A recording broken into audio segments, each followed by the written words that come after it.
નમસ્તે વિદ્યાર્થી મિત્રો, જ્ઞાનમંજરી વિદ્યાપીઠ ઓનલાઈન ક્લાસમાં આપનું હાર્દિક સ્વાગત છે। આપણે વિષય નામું ધોરણ 11માં આપણે અભ્યાસ કરી રહ્યા છીએ। પ્રકરણ નંબર 2 ભાગ 1નું પ્રકરણ નંબર 2। આપણે છેલ્લા લેક્ચરની અંદર પ્રકરણ 1માં એના પારિભાષિક શબ્દો વિશે અને હિસાબી પદ્ધતિઓ વિશે અભ્યાસ કર્યો હતો કે કયા શબ્દો જે છે, પારિભાષિક જે શબ્દો છે એ આપણે હિસાબો બનાવતી વખતે ઉપયોગી સાબિત થાય છે અને જે રીતો હિસાબો બનાવવા માટે ઉપયોગી થાય છે એનો પણ આપણે અભ્યાસ કર્યો। આજે આપણે પ્રકરણ નંબર 2નો અભ્યાસ શરૂ કરવાનો છે। આ પ્રકરણ અંદર આપણે જોશું કે વ્યવહારોની દ્વિઅસર એટલે કે વ્યવહારોની બે અસરો પડતી હોય અને એ બે અસરો વિશે આપણે અભ્યાસ કરીશું। ત્યારબાદ આપણે બીજો મુદ્દો જે મહત્ત્વનો મુદ્દો છે ખાતાના પ્રકારો, એ ખાતાના પ્રકારો વિશે પણ આપણે અભ્યાસ કરવાનો છે। પણ આની અંદર જે મેઇન છે એ બે વસ્તુ, બંને મુદ્દાઓ અગત્યના છે, દ્વિઅસર અને ખાતાના પ્રકાર। આ બે જે મુદ્દા છે એ દરેક પ્રકરણમાં આ મુદ્દાનો સમાવેશ કરવામાં આવે એમ પણ કહી શકાય।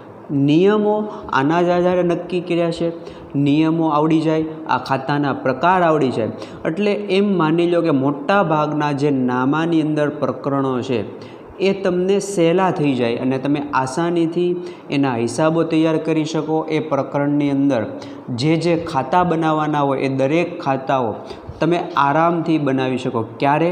જ્યારે તમને આ બે મુદ્દાઓ વ્યવસ્થિત રીતે સમજાઈ જાય, વ્યવસ્થિત રીતે આવડી જાય તો આ પ્રકરણ નામાના દરેક પ્રકરણ માટે કે આખા વિષય માટે ખૂબ જ જરૂરી છે એવું પણ આપણે કહી શકાય। તો આપણે શરૂઆત કરીએ વ્યવહારોની દ્વિઅસર અને ખાતાના પ્રકાર।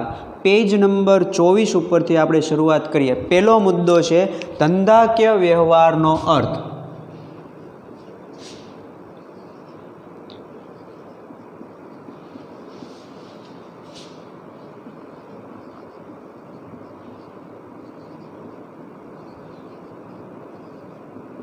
આપણે ધંધાકીય વ્યવહાર વિશે પ્રકરણ 1ની અંદર જે એના પારિભાષિક શબ્દો હતા એની અંદર આ ધંધાકીય વ્યવહાર વિશે આપણે અભ્યાસ કરી જ ગયા।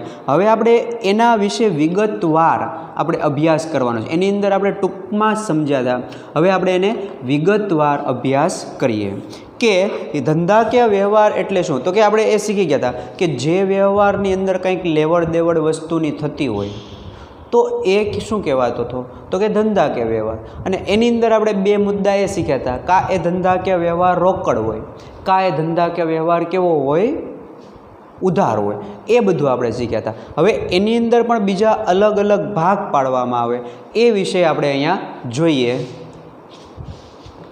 કે હિસાબો તૈયાર કરવાનું પ્રથમ પગથિયું વ્યવહારનું અસ્તિત્વ ઊભું થવું અને તેની ઓળખ। આ મુદ્દો આપણે છેલ્લે પ્રકરણ નંબર 1માં જોયો હતો કે ભાઈ વ્યવહારના 6 થી 7 પગથિયા છે, તબક્કાઓ છે। પહેલાં વાઉચર, પછી એની ઓળખ કરવી, પછી એની આમનોંધ પાડવી, પછી એની ખાતાવહી કરવી, પછી એનું કાચું સરવૈયું બનાવવું, પછી વાર્ષિક હિસાબો બનાવવા, આવા એના પગથિયા છે। તો પ્રથમ પગથિયું કે વ્યવહાર અસ્તિત્વમાં આવે એટલે વ્યવહાર બનશે તો જ હિસાબો માટે આ વ્યવહાર ઉપયોગી થાય। હવે વ્યવહાર જ ન બને તો હિસાબો બનાવવાનો કોઈ સવાલ જ ઊભો થતો નથી। એટલે વ્યવહાર થશે, લેવડ દેવડ થશે તો જ હિસાબો તૈયાર થાય, નકર હિસાબો તૈયાર થાય નહીં।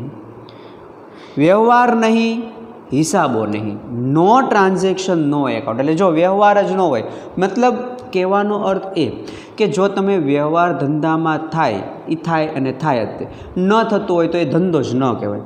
જે ધંધામાં કે જે કાંઈ ઓલામાં આપણે કાર્ય કરીને અહીંયા વ્યવહાર લેવડ દેવડ ન થતી હોય તો એ ધંધો કહેવાતો જ નથી। એટલે ધંધામાં હોય ને હોય વ્યવહાર હશે જ એવું પણ કહેવામાં આવે। વ્યવહાર શબ્દનો પ્રયોગ હિસાબી પદ્ધતિમાં કરવામાં આવે છે ત્યારે તે વ્યવહાર, હવે જો વ્યવહાર છે એની અમુક લક્ષણ છે કે એ કેવો હોવો જોઈએ, એ વ્યવહાર કેવા પ્રકારનો હોવો જોઈએ। એમાં પહેલું છે ધંધાનો વ્યવહાર હોવો જોઈએ, એટલે કે ધંધાને લગતો જ વ્યવહાર હોવો જોઈએ। અંગતનો હોય એવો નહીં, ઘરકામનો હોય એવો નહીં, કે ઘર માટે કંઈ વસ્તુનો હોય એ નહીં, ફક્ત ધંધા સાથે જ સંકળાયેલો વ્યવહાર હોવો જોઈએ. બીજું, ધંધાનો આર્થિક વ્યવહાર હોવો જોઈએ. આર્થિક એટલે જે નાણાંમાં લેવડ દેવડ થાય એવો વ્યવહાર હોવો જોઈએ. એના વિશે આપણે આગળ આખો આર્થિક વ્યવહારનો મુદ્દો છે એમાં આપણે ચર્ચા કરીએ. ચોથો મુદ્દો કે આર્થિક વ્યવહારનું નાણાંમાં મૂલ્ય હોવું જોઈએ. હવે એ આપણે એની લાક્ષણિકતામાં શીખી ગયા કે વ્યવહાર કેવો હોવો જોઈએ કે જેને આપણે નાણાંમાં માપી શકાય, એ વ્યવહારને આપણે પૈસા દ્વારા ગણતરી કરી શકાય એવો વ્યવહાર હોવો જોઈએ. એ આપણે જોયું હતું કે એના આપણે જથ્થામાં માપવાનો નહીં, મતલબ કેટલા કિલોગ્રામ વસ્તુ છે એનાથી મહત્ત્વ નથી, પણ એ વસ્તુ કેટલાની છે એ મહત્ત્વ છે. એટલે કહેવાય કે એ વ્યવહાર નાણાંમાં જ મૂલ્ય હોવું જોઈએ. એટલે કે 5,000ની વસ્તુ, 10,000ની વસ્તુ, એમ 5 કિલો વસ્તુ કહીએ તો એનો કોઈ અર્થ ઉદ્ભવે નહીં. એટલે એવો વ્યવહાર ગણતરીમાં નહીં લઈ શકીએ, એટલા માટે એ વ્યવહાર પૈસામાં જ માપવામાં આવે છે. ધંધાનો વ્યવહાર રોકડ અથવા ઉધાર એટલે કે શાક સ્વરૂપે હોઈ શકે. હવે આ વ્યવહાર કાં રોકડે થતો હોય કાં ઉધાર. રોકડે એટલે તરત જ નાણાં ચૂકવાઈ જાય અથવા તરત જ નાણાં મળી જાય, અને ઉધાર એટલે કાં એ નાણાં ભવિષ્યમાં મળશે કાં એ નાણાં ભવિષ્યમાં ચૂકવશું. ધંધાનો વ્યવહાર આંતરિક પણ હોઈ શકે. આંતરિક એટલે માલિકારે લેવા દેવા હોય એ આંતરિક વ્યવહાર કહી શકાય. અને બાહ્ય એટલે કોઈ ત્રાહિત પક્ષ, ત્રાહિત પક્ષમાં બેંક, લેણદાર, ગ્રાહક વગેરે વગેરે. તો આ રીતે આ 6 મુદ્દાઓમાંથી કોઈ પણ મુદ્દાઓ હોય એટલે એમ કહેવાય કે આ ધંધાકીય વ્યવહાર છે. બધા મુદ્દા એકસાથે સમાવેશ ન થઈ શકે કે બધા ન હોય, પણ અમુક મુદ્દાઓ આમાં હોય એટલે આપણે માની લઈએ કે એ ધંધાકીય વ્યવહાર છે. હવે એની વ્યાખ્યા.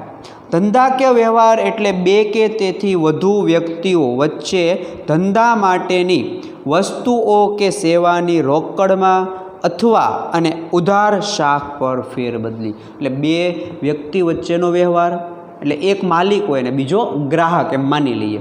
તો આ 2 વ્યક્તિ વચ્ચેનો વ્યવહાર, 2 વ્યક્તિ વચ્ચે કાંઈક અદલા બદલી થાય, એક વસ્તુ આપશે તો બીજો પૈસા આપશે, તો એ અદલા બદલી, અને એ અદલા બદલી કાં રોકડમાં થતી હોય કાં ઉધારમાં થતી હોય, તો આ બધા જે લક્ષણો ધરાવતા જે વ્યવહાર હશે એને શું કહેવાય?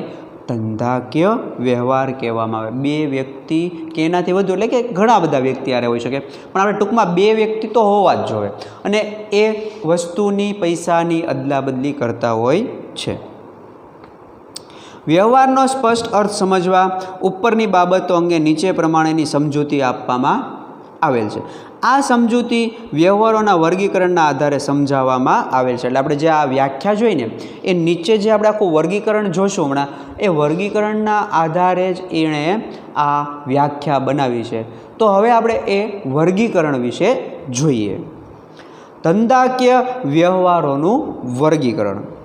ધંધાકીય વ્યવહારોનું વર્ગીકરણ ધંધાના વ્યવહારના પ્રકારો અને તેના લક્ષણો સ્પષ્ટ કરે. એટલે કે પ્રકારો એટલે કાં રોકડ વ્યવહાર હોય, કાં ઉધાર વ્યવહાર હોય, કાં આર્થિક વ્યવહાર હોય, કાં બિન આર્થિક. એટલે આ રીતે એના પહેલાં પ્રકાર નક્કી થાય, પ્રકારના આધારે એના લક્ષણ નક્કી થાય. એટલે દાખલા તરીકે કોઈ વ્યવહાર રોકડ વ્યવહાર હોય તો એનું લક્ષણ શું? તો કે એની અંદર કાં રોકડા ચૂકવી દઈશું કાં રોકડા તરત મેળવી લઈશું, એ એનું લક્ષણ થયું. ઉધાર વ્યવહાર કયો તો ઉધાર વ્યવહારની અંદર આપણને પૈસા ભવિષ્યમાં મળશે, એ એનું લક્ષણ છે. તો આવી રીતના દરેક વ્યવહારના અલગ અલગ લક્ષણો જોવા મળે.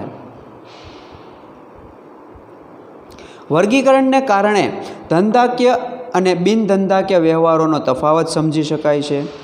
ધંધાકીય વ્યવહાર કે ધંધાકીય આર્થિક વ્યવહારો ચોપડે નોંધાય. એટલે ચોપડે નોંધવામાં આ આપણે એમાં જ શીખી ગયા હિસાબી પદ્ધતિની મર્યાદામાં કે વ્યવહારો ફક્ત આર્થિક વ્યવહાર હોય એ જ નોંધાય, નોન આર્થિક એટલે કે બિન આર્થિક વ્યવહાર છે એ નોંધાતા નથી. ભલે એ ધંધાને અસર કરતા હોય પણ બિન આર્થિક વ્યવહાર નોંધાતા નથી. બિન આર્થિક વ્યવહારો ચોપડે નોંધવામાં આવતા નથી. ધંધાકીય વ્યવહારોનું વર્ગીકરણ નીચે પ્રમાણે કરી શકાય. હવે આપણે ધંધાકીય વ્યવહારની અંદર આપણે એક વ્યવહારમાં આપણે અત્યારે શીખવાનું છે કે એના જેની આપણે સમજૂતી મેળવશું એ છે આર્થિક વ્યવહાર. પછી આર્થિક વ્યવહારના જે પ્રકારો પડે છે એના વિશે પણ આપણે ચર્ચા કરીશું. હવે જોઈએ આર્થિક વ્યવહારનો જે મુદ્દો છે એમાં રોકડ ઉધાર વ્યવહારની દ્રષ્ટિએ આર્થિક વ્યવહાર કેટલા પ્રકારે થાય? કાં એ રોકડમાં થતો હોય, કાં એ ઉધારમાં થતો હોય, અને કાં ત્રીજો પ્રકાર પડે અન્ય વ્યવહારે. એટલે જો આર્થિકના પહેલાં આ ત્રણ ભાગ, રોકડ વ્યવહાર, ઉધાર એટલે કે શાખ પરનો વ્યવહાર, અને ત્રીજો અન્ય વ્યવહાર. આ આર્થિકમાં જ રોકડ વ્યવહારની દ્રષ્ટિએ પીડ્યા. પછી પાછા બીજા આર્થિક વ્યવહારમાં આંતરિક અને બાહ્ય વ્યવહાર એવી રીતના બીજા બે ભાગ. એટલે ટોટલ એમ કહેવાય કે આર્થિક વ્યવહારના આ 5 અલગ અલગ ભાગ પડે છે. 5 ભાગમાં એક રોકડ વ્યવહાર, બીજું ઉધાર વ્યવહાર, અને ત્રીજું અન્ય વ્યવહાર, ચોથું આંતરિક વ્યવહાર, અને પાંચમું બાહ્ય વ્યવહાર. આ રીતે અલગ અલગ એના 5 ભાગ પડે. અને બીજો પ્રકાર ધંધાકીય વર્ગીકરણમાં જોઈએ તો બિન આર્થિક વ્યવહાર. ધંધાકીય વ્યવહારના 2 પ્રકાર પાડવાના, એક આર્થિક અને બીજું બિન આર્થિક.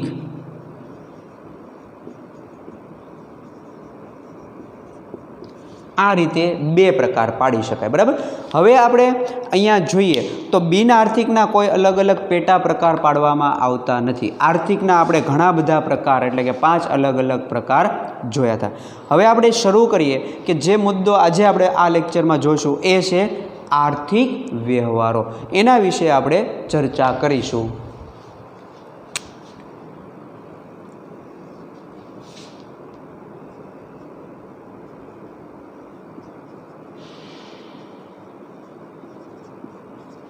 આર્થિક વ્યવહાર એના વિશે આપણે હવે જોઈએ તો કે ધંધાના ચોપડામાં ધંધાના આર્થિક વ્યવહારો જ નોંધવામાં આવે છે. આ એક આપણે આગળ શીખી ગયા હતા મહત્ત્વના કે જે ફાયદા છે એની અંદર શીખી ગયા હતા કે ફક્ત આર્થિક વ્યવહાર જ નોંધાય, બિન આર્થિક વ્યવહાર નોંધાતા નથી. હવે જો એની વ્યાખ્યા આપી છે કે ધંધાના એવા વ્યવહારો જેમનું નાણાંમાં મૂલ્ય માપી શકાય અને જ્યાં નાણાંની લેવડ દેવડ તાત્કાલિક રોકડમાં અથવા ભવિષ્યમાં થવાની હોય તેને આર્થિક વ્યવહારો કહેવામાં આવે છે. જો અહીંયા આ એના 2 લક્ષણો કહેવાય કે એવા વ્યવહાર જેનું નાણાંમાં મૂલ્ય માપી શકાય, પહેલો મુદ્દો.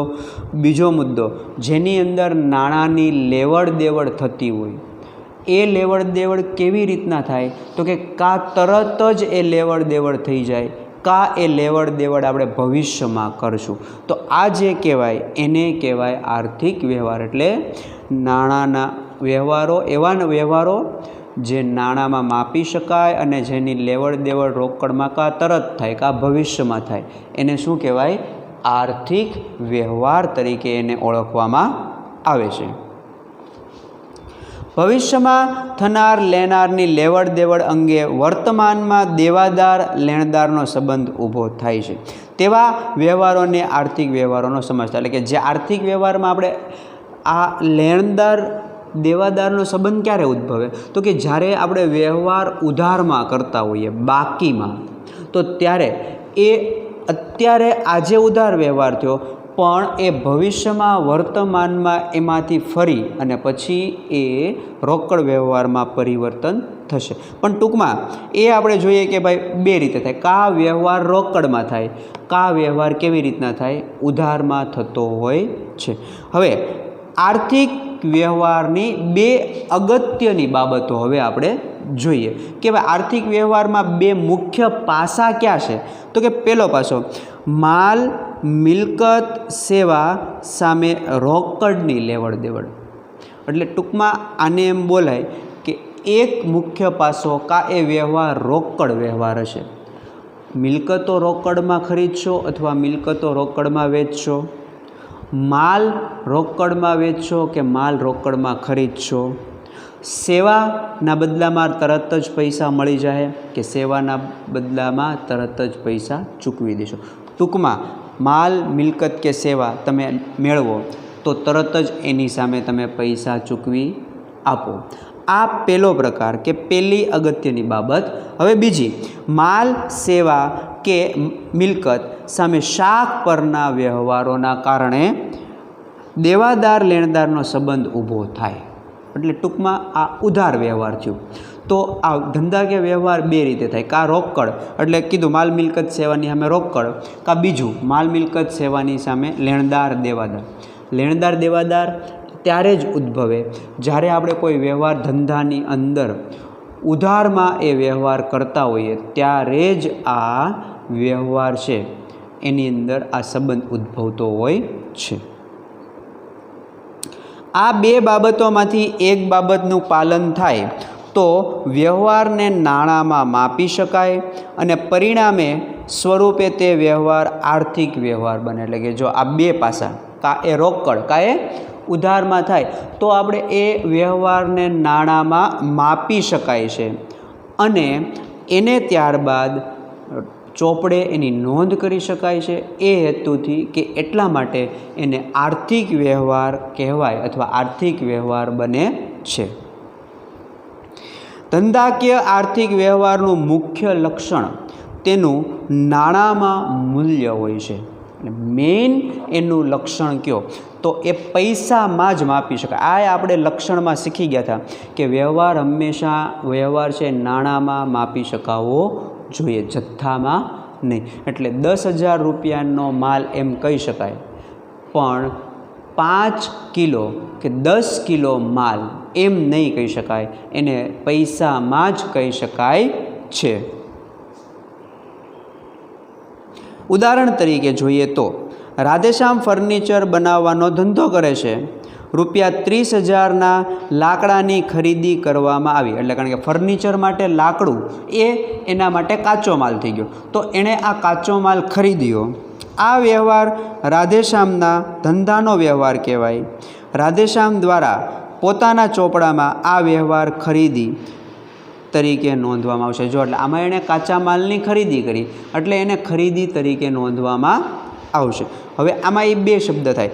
જો આ રાધેશ્યામે કાચો માલ રોકડેથી ખરીદ્યો છે તો રોકડે તરત ચૂકવી દીધી છે, અને જો એ માલ એણે ઉધારમાં ખરીદ્યો છે તો એણે લેણદાર દેવાદારનો સંબંધ ઉદ્ભવ્યો હશે. હવે આપણે જોઈએ આ જે આર્થિક વ્યવહાર છે, આપણે એમાં અલગ અલગ પહેલો ભાગ જોઈએ. આર્થિક વ્યવહારનો પહેલો ભાગ છે રોકડ વ્યવહાર.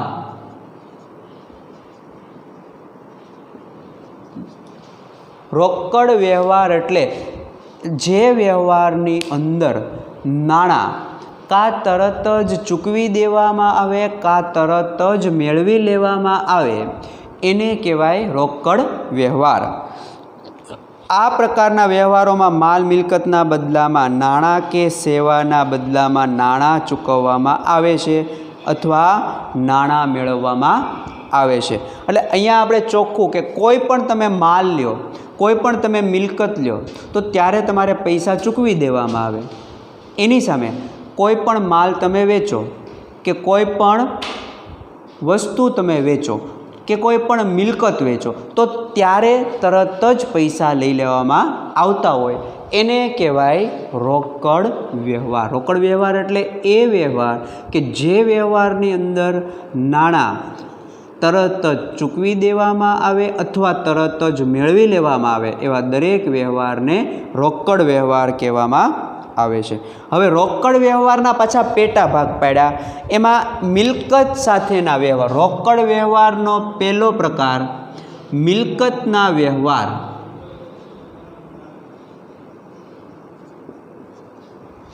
એટલે કે મિલકતના લેવાના એટલે કે ખરીદીના વ્યવહાર અથવા મિલકતના વેચાણના વ્યવહાર. ટૂંકમાં આ મુદ્દા બધા જેટલા આવશે એમાં એક મુદ્દો સ્પષ્ટ યાદ રાખજો કે આ વ્યવહાર રોકડેથી થાય છે. કાં રોકડા તરત મળશે કાં તરત રોકડા ચૂકવી દેશું. મિલકત સાથેના રોકડ વ્યવહારોમાં નાણાં ચૂકવીને મિલકત ખરીદવામાં આવે અથવા મિલકતના વેચાણમાંથી નાણાં મળે છે. તો દાખલા તરીકે 10,000માં ધંધા માટે ફર્નિચર ખરીદ્યું, રોકડ ચૂકવીને મિલકત. જો એક ઉદાહરણ આપ્યું કે ભાઈ ફર્નિચર ખરીદો છો તો એ ફર્નિચર ખરીદો એટલે આપણી પાસેથી રોકડ જશે, એટલે એ આપણા માટે રોકડ વ્યવહાર મિલકત. મિલકત એટલે રોકડમાં કાં મિલકત ખરીદો કાં રોકડમાં મિલકતને વેચો. બીજું છે માલ સાથેના રોકડના વ્યવહાર. રોકડ વ્યવહારમાં બીજું માલ સાથેના વ્યવહાર.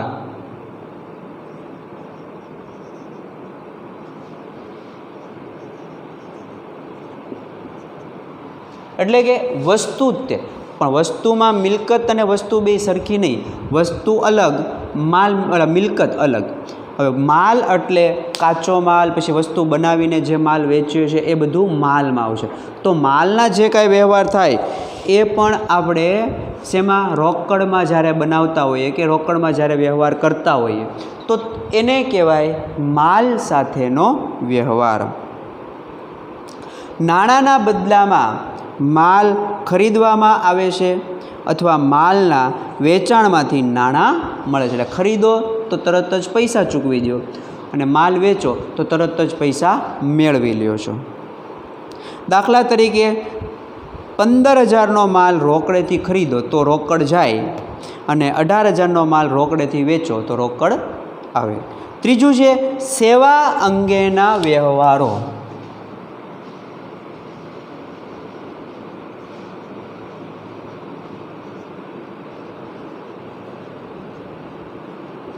સેવા અંગેના વ્યવહારો. નાણાંના બદલામાં સેવા લેવામાં આવે છે અથવા સેવાના બદલામાં નાણાં મળે છે. એટલે કંઈક કામ કરીએ, કામના બદલામાં એ આપણને પૈસા આપે. એટલે આપણે નોકરી કરતા હોઈએ તો પગાર મળે, પછી જે મજૂરો કામ કરતા હોય એને મજૂરી મળે. તો આ રીતે જ્યારે કોઈ કાર્યને સેવા કહેવાય. તો એ કાર્ય કરવાથી આપણને જે કાંઈ વળતર મળે એ, અથવા કોઈક આપણા માટે કામ કરી દેતું હોય તો એને જ્યારે આપણે પૈસા ચૂકવીએ છીએ ત્યારે. નાણાંના બદલામાં સેવા લેવામાં આવે છે અથવા સેવાના બદલામાં નાણાં મળે છે. દાખલા તરીકે કર્મચારીને પગારના 12,000 ચૂકવ્યા, પગાર સેવા છે. 9,000 દલાલીના મળ્યા, દલાલીનું કામ પણ સેવા છે. જો આ રીતે કોઈ વતી આપણે જ્યારે કામ કરતા હોય તો આપણને પૈસા મળશે રોકડ, અને કોઈ આપણા વતી કામ કરતું હોય તો એને પણ આ રીતે પૈસા મળશે. એક નોંધ આપી છે કે ભાઈ અહીં સેવા એટલે ધંધાના વ્યવહારોમાં ભૌતિક મિલકત સિવાય કામના બદલામાં જ્યારે નાણાં ચૂકવાય. ભૌતિક એટલે આપણી મિલકત તો આપણને સેવા આપે જ છે. આપણે પહેલાં જે મિલકત ખરીદી લીધી એ આપણને સેવા આપે જ છે, પણ એનો અર્થ એ નહીં કે મિલકતને આપણે પગાર આપો કે મિલકતને વળતર આપો, એમ નહીં. એ સિવાય કોઈ આપણા વતી કે આપણા માટે કોઈ બીજો વ્યક્તિ કામ કરતો હોય એને આપણે જે કાંઈ આપીએ એને કહેવાય સેવા. જ્યારે નાણાં ચૂકવાય અથવા નાણાં મળે તેવા વ્યવહારોને સેવા તરીકે ઓળખવામાં આવે છે. તેથી સેવાનો અર્થ અહીં જુદો છે. સેવા એટલે જો હવે સેવાનો અર્થ આપણે જોઈએ કે સેવા માટે આપણે અમુક વાર જોઈએ કે ભાઈ આપણે ફ્રી ઓફ ચાર્જેસ સેવા કરતો, તો એ સેવા નહીં, કામ. સેવાને અહીંયા સમજવાનું છે આપણે કંઈક કામ કરીએ તો એના બદલામાં જે કાંઈ વળતર મળે એ. બરાબર? નકર આપણે એવું સમજી લઈએ છીએ કે સેવા એટલે ફ્રીમાં કોઈની મદદ કરી દેવી. એ સેવા 100% સેવા જ છે, પણ ધંધાની દૃષ્ટિએ સેવા એટલે શું? તો કે એવું કાર્ય જેના કાર્ય દ્વારા કે જેના કાર્ય માટે સામેવાળો વ્યક્તિ આપણને પૈસા આપતો હોય છે. અને ચોથું છે દેવા લેણા સાથેનો સંબંધ. દેવા લેણા સાથેના વ્યવહારો.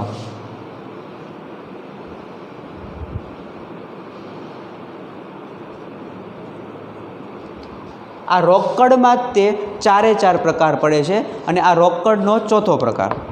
ભૂતકાળમાં લીધેલ મિલકત માલ કે સેવાના નાણાં મળવાના બાકી કહેવાય છે. એટલે કે તમે કોઈ મિલકત ભૂતકાળમાં મિલકતો લીધી હોય અને એ મિલકતના તમારે પૈસા ચૂકવવાના બાકી છે તો એ આપણા માટે શું થાય? દેવું થાય ને. આપણે એ જવાબદારી ભવિષ્યમાં ચૂકવશું. એટલે તેના નાણાં વર્તમાનમાં ચૂકવવામાં આવે છે. વર્તમાનમાં એટલે મેં 1 મહિના અગાઉ કે પહેલાં 1 મહિના અગાઉ કોઈ મિલકત લીધી હોય અને હું એને એમ કહું કે ભાઈ 2 મહિના પછી હું તને પૈસા ચૂકવી આપીશ, તો જ્યારે હું આ પૈસા ચૂકવીશ ને ત્યારે એ મારા માટે દેવા લેણા સાથેનો રોકડ વ્યવહાર થઈ જશે. 2 મહિના પહેલાં મેં લીધું હતું ને, હવે હું એ પૈસા જ્યારે ચૂકવું, જો હું આજે એ પૈસા ચૂકવું તો આજે આ વ્યવહાર મારા માટે રોકડ થઈ જાય. ભૂતકાળમાં એ વ્યવહાર મારા માટે ઉધાર હતો, જ્યારે હું ચૂકવીશ ત્યારે એ વ્યવહાર મારા માટે રોકડ વ્યવહાર થઈ જશે. આ ખરીદ વેચાણમાં નાણાં ભવિષ્યમાં ચૂકવવાના હોય છે. માલ મિલકત કે તેના નાણાં વર્તમાનમાં ચૂકવવામાં આવે છે.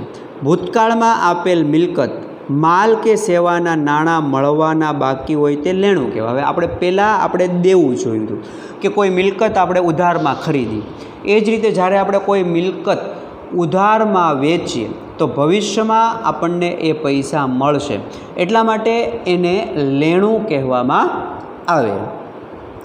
તેના નાણાં વર્તમાનમાં મળે એટલે જ્યારે મળશે ત્યારે એ મારા માટે રોકડ વ્યવહાર થઈ જશે.